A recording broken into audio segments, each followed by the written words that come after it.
You join the show, baby? I like that. JC, they got a picture of you in here looking rather sexy, buddy. Hey, mic is on. Good. The mics are on. You guys are live. Hi, welcome back to Musician Loves Honey, and this is Maria the musician, And the this is your honey, boy and Kevon the fabulous. Tyree, and I am the real musician. This is a fake one. All right, she is talking that mess because she thinks she's a musician, which of course is so cute. She's so cute. It's No, so I'm not. adorable. Well, it's cute when you say you're a musician because that's hilarious. Which is cute is a better way to say than hilarious. I'm not cute. Okay, then you're just full of mess because you're not a real musician. It's like, I can sing. I'm sure you could with the right date. All right. I know you feel me. Oh God. All right. So that's one song. That's not gonna. One song is not going making you go on tour. Wanna play it. One song is not putting you on tour, Beyonce. I know you feel me. Cool. All right, do that in karaoke, and then do another song with that. Anyways, guys, we're back, and our topic for today is fault and responsibility. Okay. They don't go together, honey. Yes, they do go together. No, they're Yes, not. they They're do. totally different things. No, that is not true. And we have our lovely guest here who just made a great example of that because Will Smith had a quote that she says that he took from her. Hey, I don't know either one of them that well. It's highly possible, let you guys debate that. But he said something, right, and he said that, you know what, it could be your fault for something, but it's your responsibility to resolve it, right? It may not be your fault of a situation, but it's your responsibility to resolve it in the best way that fits you as an individual. And I believe that's by giving. All right. Well, there's many forms of that, obviously. Right. And there's many ways to give. Okay. Well, let's. And the best way right now is to go to thegiving-water.org. That's right. That's right. And give what you drink in water just for one day or a month. All right. Now, to put this in a different aspect, obviously we keep it tied to what we're talking about here. But how else do you see fault and responsibility? Obviously we have one aspect because of giving water, and we know people are hurt. It's not your fault that nature happened. It's not your fault that happened. It's your responsibility to help people in need. Oh, I believe that. Yes. Right, obviously. All right, but what is another example that fits that for you in some aspect? That fits fault and responsibility? Yes. Wow, the first thing that comes to mind when you say fault and, fault and responsibility is the contrast that you need from the fault to gain responsibility to move forward in your life. Okay. And with that being said, an example of a fault, you get into a car accident. Right. Or you hit a car pulling out of a parking lot. That's your fault. Now you have a very moral obligation right there. Do you leave a note and take responsibility? Or do you just leave and say, oh, well? Okay. Usually if you just leave and say, oh, well, I guarantee you your car is going to get dinged a couple times. Well, what is the situation in that example where it's not your fault? Are you driving the car? Well, yeah, let's say you're driving, someone hits you. It's not your fault. Right. But you have to take responsibility for it. Exactly. Yeah. Exactly. Exactly. But I mean, that you want to dive in deeper, I believe we all manifest. So yes, were you obviously. thinking that you were going to get into a car accident that day? It wasn't your fault. You brought that energy towards you. So that's why I say that a fault should be, it's a contrast and it's not something bad. It's not something that is wrong. It's something that you should look at. I would say it's not inherently bad, as long as it's being accounted for and obviously well, that's given. your perception. If it's being accounted for, then it's not bad. I said not inherently bad. The action of what happens is bad. What can come from it, where the responsibility part comes in. Your response. Is where that positive can come from negative. Right, and it could also still remain negative.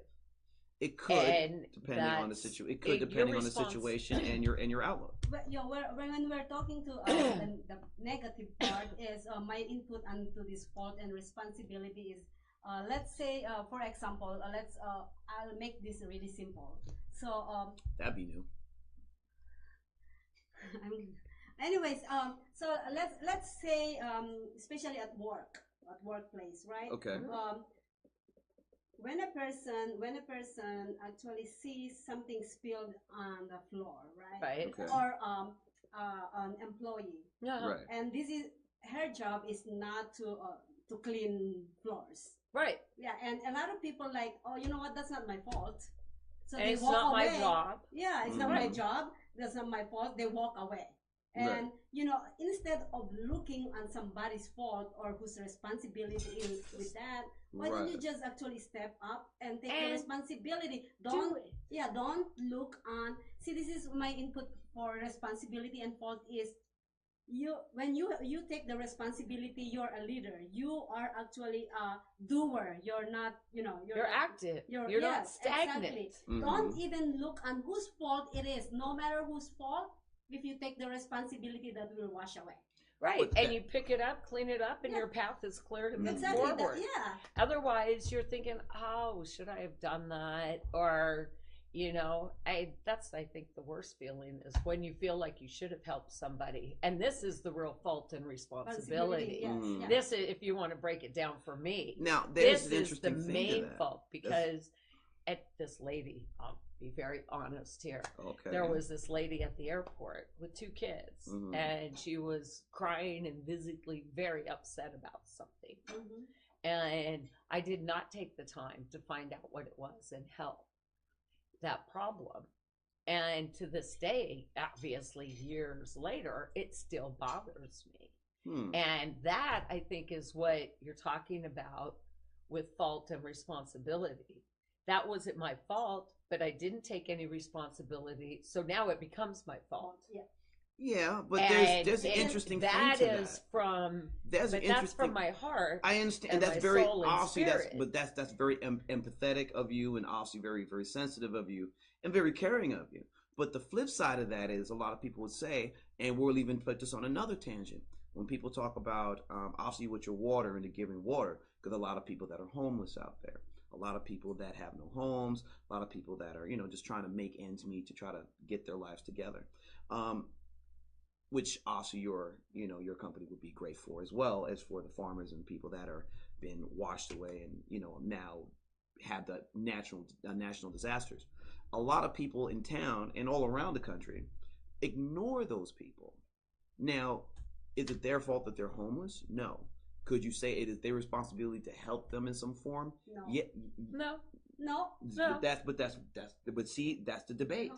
No, it ain't no debate. No, wait a minute. No, but see, that's the debate. It's not my responsibility, but it depends what my heart says. Exactly, and how I line up. But that's where I'm saying. That's the point here. We're talking from one aspect, from your point, to fault and responsibility. Something happened, you should help, you should give, and everything else, right? Beautiful thing.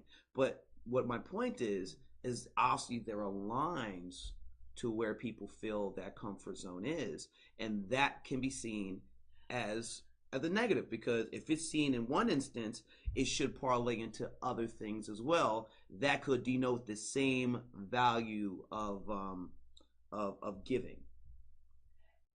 And how I would respond to that is, I believe in that case you're putting fault on fault, and you're not moving forward into a positive space of responsibility. Okay. You're putting fault on fault. I'll give you an example of that. If you're in Walmart and you see a man abusing a woman or grabbing her or something, most people will say something. Right. You're in Walmart and you see a child hitting his mother or hitting his grandmother, that somehow is socially acceptable. That's not. That's fault and fault, and not taking any responsibility. I've stepped up and said, no, you don't hit your elder. Right. And that's when there's a fault, taking responsibility and making a change in the positive direction. That goes. That I understand is that. what but you're that's talking about. exactly. When you're doing fault and putting fault on top of it, you're being stagnant and not wanting to move into any responsibility. You have a great whatsoever. point. However, with the example that I've just given, is not putting fault on fault. Yeah. No. How? Okay. No. And I mean, please tell how. How is, with the example I've given, as far as the homeless is concerned, how is that putting fault on fault? Because it's not your fault that they happen. Exactly. But why would I enable them to stay in that situation if it's not conducive to them or to society?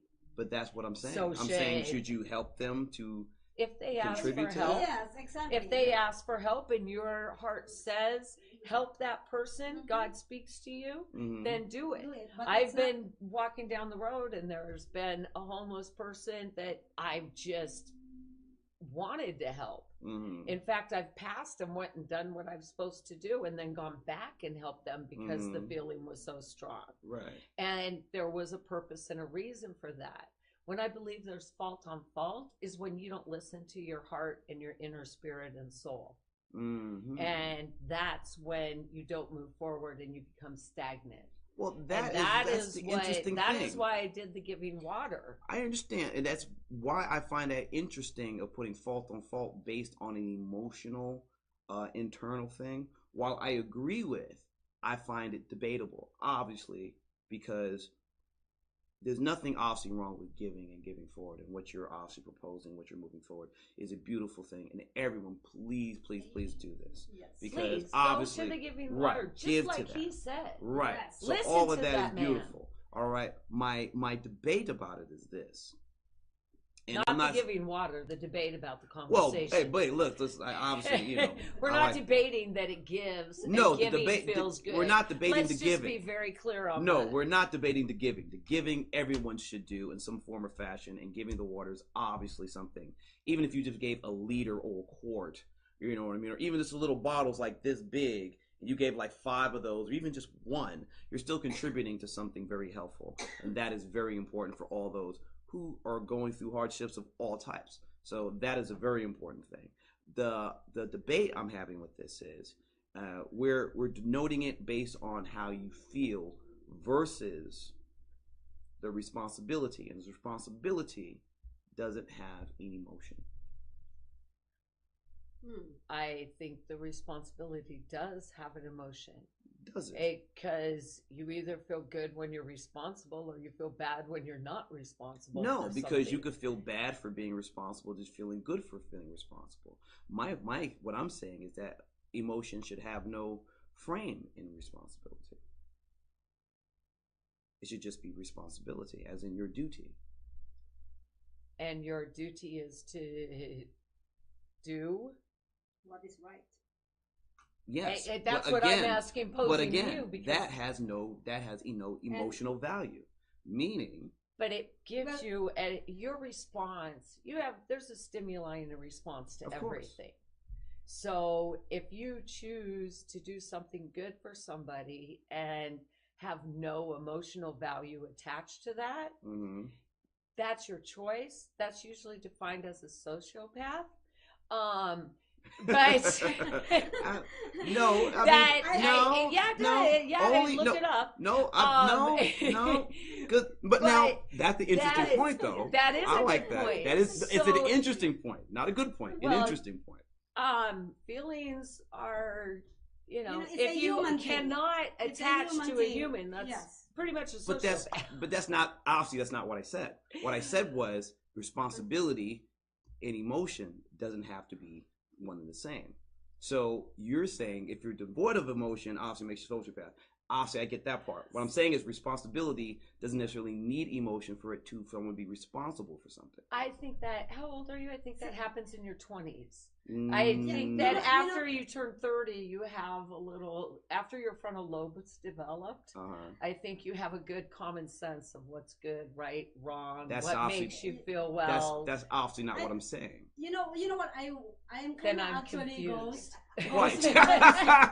Quite. I'm confused that. I actually goes to what you were saying. Yeah, because our responsibility shouldn't actually come with emotion. You should actually take charge without, because But if you put them together, when it's not responsibility anymore. Let me give you an example. All right. We Filipinos actually love to help our family in the Philippines. Exactly. Over the years, I'm here almost 20 years and I spend 90% of my paycheck, of the money that I earn in the United States, sending in the Philippines. It's because of my emotions. Yes, Mhm. and Did your it family. change? Did it change? And then get to your point, fault by fault. I actually help them to become lazy. I help them to not finding a job, and that is whenever I help them, it feels so good. But it's not my responsibility to help them. I have my own family. I have my own life. Okay. So now over the years, what I did was like I had to block that emotion and see if it's my responsibility or not. And it's never been my responsibility. I figured that out. But I still help them when actually the money is there. It's not because of my emotion. Does that make sense? That's totally right. So that's the reason why I said responsibility shouldn't be with the emotion. You help them because, because you are responsible for this occasion. Right, and I believe that's individual. For everybody has their boundaries, Mm-hmm. and everybody has the things they will tolerate and they won't tolerate in their life because it either lifts them up or brings them down. So giving money for you to your family lifted you up, then you saw the results of it, and it became enabling to them. Right. So then you cut it off and you keep it for when they need it. So it still gives them something good and you something good. Mm-hmm. So, and when you give, and that's what this is all about, giving. Right. It's important that you feel good about the end results of giving. Otherwise, there is fault in it. And I think that's where there was fault in your giving. Because you felt resentment for it, although it made you happy, it wasn't being used. Now then you can go to another. I mean, to her point, it was not that she didn't feel good giving. No, she felt great. Right, but the end result. But the end result was right. The end result is what it happened, which in turn turned into fault, becoming fault. Right. Right. So that is individual for everybody, and that's why I really thought about the giving water like this, because I didn't want you to feel any fault, or the businesses or the charities. I wanted no lack in the giving water. I wanted it all to thrive. Right. So if you're a business, first, it's a tax write-off. Yes. That's always. I mean, there's always that's always a good situation. I do all your advertising, your marketing, and We're your putting CSR, your name out there, right? And your CSR, which is community social responsibility. Now, there are just a few companies and corporations in Las Vegas, then I can name them all off the top of my head, that have community social responsibility. And I'm sure you can name them too. The first one that comes to mind is going to be Finley, because they're always helping, they're always giving back to the community and doing things for the community. And that's what I want to do for the small business person. They don't have to be $100 million company or corporation to give. Your donation can start at $3,000. You go on the label with 12 other amazing giving companies like yourself. And how many bottles of water do they get? You get 37,000 bottles of water. That's a whole truckload. Now you get some for your office, your company, to give to your employees and show that you're part of this giving community. Then the rest of it, 10% will be stored for disasters and the needies. God forbid something happens here in Vegas again. God forbid. The giving water wants to be ready. So you can give other things that the community needs at that time. You don't have to bring your water. Let the giving water take care of that, and the community that you have supported for generations, let them support you now. And that is the key to this. The businesses not only are giving now, they get to add to their brand about enabling the people that have supported them all this time to give without burden and sacrifice. Right. Because it's in your budget. The charities, give me a call. You ain't got funds? Let's make some for you. It's that simple. And you make a great point about fault and responsibility, because obviously whatever befalls the community and wherever you are, the companies that's been getting money from them, obviously if it's a national disaster or homelessness or whatever the case, obviously it's not necessarily the company's fault, but because they gave and they've gotten money from these people, now it is their responsibility to give it back and help the people that have made them who they are. Right. And that's a good thing. Go to your local companies that you shop with and participate every day. Ask them, how do they give back? What are they doing? And then suggest they give to the Giving Water. So you can see it, you can be hydrated.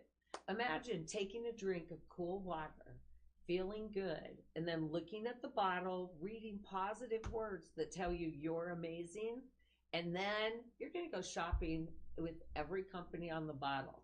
Because if you can't drive there, what's in your other hand? Your cell phone. It's a great marketing tool for .coms. I'm very proud of this idea, and I'm very excited. It's a very genius idea. I'm very excited for all of you to come join me and go to thegiving-water.org and make a donation today. All right. Send me an email. We'll get back with you and get you on the bottle of water. All right. Well, thank you so much, Dawn. That's really empowering, and I just want to let you guys know it's a very beautiful thing. That it is doing. A beautiful thing. All right, and it was cool that it was inspired, as she said, from family, from your son, right? Who was doing this. You know, so that was very cool. So please tell them one more time where they can go. You can go to thegiving-water.org or thegivingwater.com. That'll pop you right over to the .org site. Right. Make a donation. Follow us on all social media, because including we our all website. Yes, and we all know that, you know, the numbers on social media seem to be a little more important than what you actually do. So click and follow and see what you can do with the Giving Water. All right. All right. Well, we're ending for this third segment. Yes, we are. Yes, and we're gonna come back on the fourth segment. Thank you so much for gracing our show. Thank you very much. Thank you. Thank you so much for letting me share. And thank you for going to the Giving Water and giving today. All right. So we'll see you guys on the next segment. We're going to be right back. Well, y'all, my God, my words are crazy. This is Musician Loves Honey on social media shows. We'll be right back. Y'all stay tuned. Yeah.